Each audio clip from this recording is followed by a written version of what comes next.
మన తొలి వెలుగు ప్రేక్షకులందరికీ నమస్తే. ఇక చూడురే, తల్లి కంట యాక్సిడెంట్ అయిందంట. యాక్సిడెంట్ కాగానే బిడ్డ ఫోన్ చేసిందంట పోలీసు వాళ్ళకు. మా అమ్మకి యాక్సిడెంట్ అయిందంట, పలానా కాడ జర పోయి కాపాడరు అని ఫోన్ చేసిందంట. పోలీసు వాళ్ళు పోయి జర్రంతా లోతుగా పరీక్షించి చూసిరంట. ఇది యాక్సిడెంట్ లెక్క కొడతలేదు, ఎవరో మర్డర్ చేసినట్టు కొడుతుంది, ఏదో కావాలని చేసినట్టు కొడుతుందని పోలీసు వాళ్ళు జర్రంతా లోపలికి పోయి చూసిరట. తెలిసిపోయిందట తల్లి మర్డరే కాదు, తల్లితో పాటు తండ్రిని కూడా చంపిందని తెలిసిందట. తల్లి చచ్చిపోయిందని పోలీసులు పోతే తల్లే కాదు తండ్రితో పాటు తండ్రిని కూడా చంపిందని తెలిసిందట. మరి వాళ్ళు చంపారంటే బిడ్డే చంపిందని పోలీసు వాళ్ళు నిర్ధారించారట. అసలు ఏడ జరిగింది, ఎందుకు జరిగింది, మరి ఏమెక్కడ తండ్రిని చంపింది తల్లిని చంపింది అనే ముచ్చట ఒక 2-3 నిమిషాలు చెప్పే ప్రయత్నం చేస్తా. ఇనే ప్రయత్నం చేయని జరంత ఇంట్రెస్ట్ ఉంటుంది ముచ్చట. అయితే ఏడ జరిగింది ముచ్చట అంటే రాజస్థాన్ దగ్గర జైపూర్ ఉంటుందట.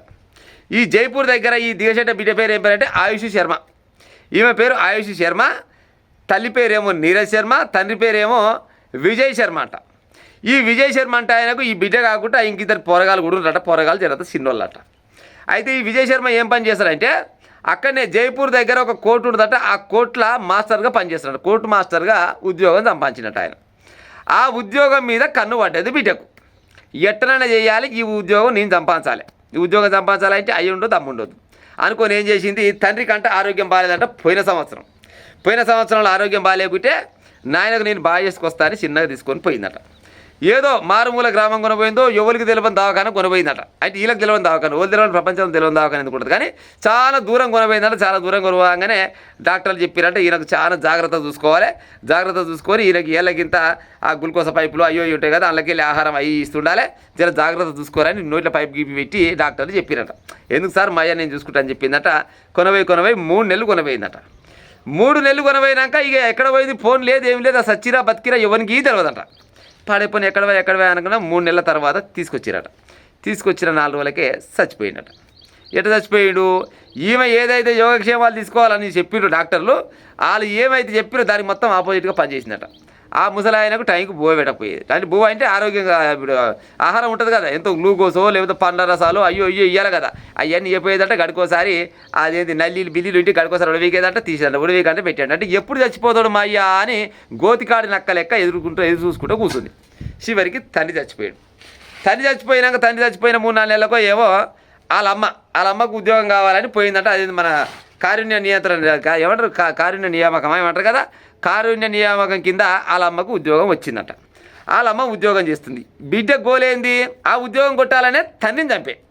మరి తండ్రి చచ్చిపోయినాక భార్యకు వస్తుంది. భార్య కూడా ఇప్పుడు ఏజ్ మీద ఉన్నది కదా, ఆమె కూడా ఉద్యోగానికి అర్హురాలే కాబట్టి ఆమెకు ఆ ఉద్యోగం వచ్చిందట. తండ్రిని అయితే చంపిన, ఎవ్వరికి అనుమానం రాకుండా చంపిన. అదేంటంటే ఆరోగ్యం బాగాలేక చాలా రోజుల నుంచి నవ్వు చచ్చిందని చెప్పిన అయిపోయింది.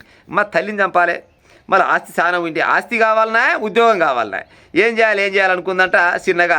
ఇప్పుడు ఈమె ఓలు ఏం పేరు ఉండే ఈ ఆయుష్ శర్మ అంట ఓడు కజిన్ బ్రదర్ ఉన్నట్టు ఆయన పేరంట బలరామ్ అంట. ఈ బలరామ్ అంటోని చిన్నగా పట్టుకుంది. అన్న నాయననైతే పని చేసినాం, ఎట్నో కథం పట్టిన అయిపోయింది. అమ్మ ఉంది, నాయన ఉద్యోగం అమ్మ చేస్తుంది.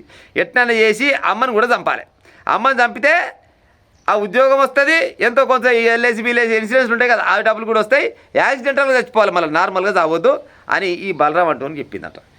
ఈ బలరామ్ అంటోడు ఏం చేసిండట, ఒక క్రిమినల్ కానీ ఒక కిల్లర్ కానీ పట్టుకొచ్చిందట. ఒక కిల్లర్ కానీ మామూలు కిరాయి రౌడీ వాళ్ళు ఉంటారు కదా, వాళ్ళని పట్టుకొస్తే ఆడు 7 లక్షల రూపాయలకు బేరం కుదిరించుకున్నట. 7 లక్షల రూపాయలు నాకు ఈరి మీ తల్లిని యాక్సిడెంటల్గా చంపేస్తా అని చెప్పిందట. సరే 7 లక్షలు దేవుని ఇస్తుంది అని 7 లక్షల రూపాయలు ఆయన చేతిలో పెట్టిరంట.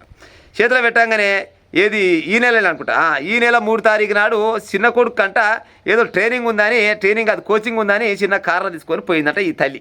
ఈ నీరజ్ శర్మ అంట ఆమె కొడుకుని కార్లో ఎక్కించుకొని పోయిందట. కార్లో ఎక్కించుకొని ఆడు దింపిందట. రిటర్న్ వస్తప్పుడు ఇంకొక పెద్ద బండి వచ్చి దండం అంటే కొట్టేసిందట.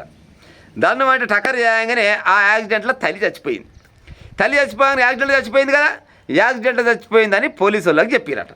పోలీసు వాళ్ళు చెప్పగానే పోలీసు వాళ్ళు ఎంక్వైరీ చేస్తామంటే ఇది యాక్సిడెంట్ లెక్క గుర్తలేదు, మరి ఎవరైనా కావాలని చేసినా ఏం కాదు అనుకొని బిడ్డకాయ బాగా పరీక్షించి చూస్తుంటే బిడ్డ ఏడుస్తున్నట్టు నవ్వినట్టు అవుతుందంట.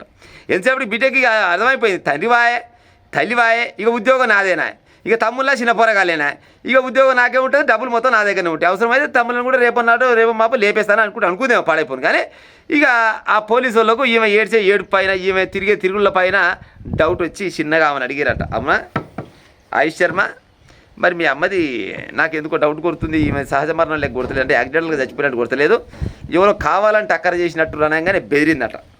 బెదిరంగానే పోలీసు వాళ్ళకి ఎట్టుంటుంది, జర్రంతా దొంగతనం లంగతనం చేసిన వాళ్ళు, అంటే లంగతనమే అన్న మళ్ళీ వేరేది అర్థం చేసుకునేది, దొంగతనం లంగతనం చేసిన వాళ్ళు జర్రంతా బెదిరితే పోలీసు వాళ్ళకు ఇంకా ముందరకు పోవాలనిపిస్తుంది.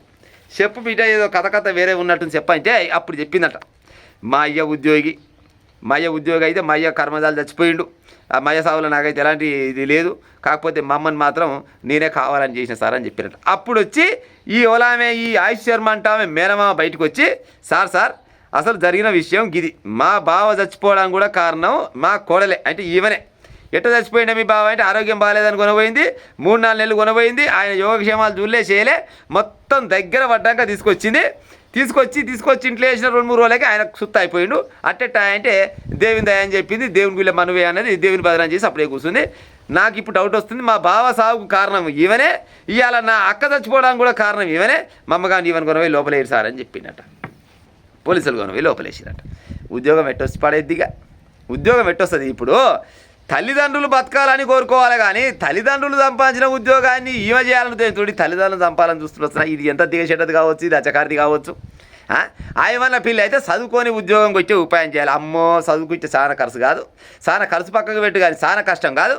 గంత కష్టం నేనేడ పడతా, అడ్డదారి పోయింటి పోవాలి, అయ్యకున్న ఉద్యోగానికి వచ్చేయాలని అయ్యని చంపే తల్లిని చంపే చివరికి పోయి జైల్లో కూర్చున్నాయి.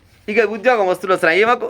7 లక్షల రూపాయలు అట్టవా, 7 లక్షల రూపాయలు తీసుకున్నాడు, ఎక్కడ పోయి పతకు ఉండడో దొరకలేదో కూడా తెలియదు.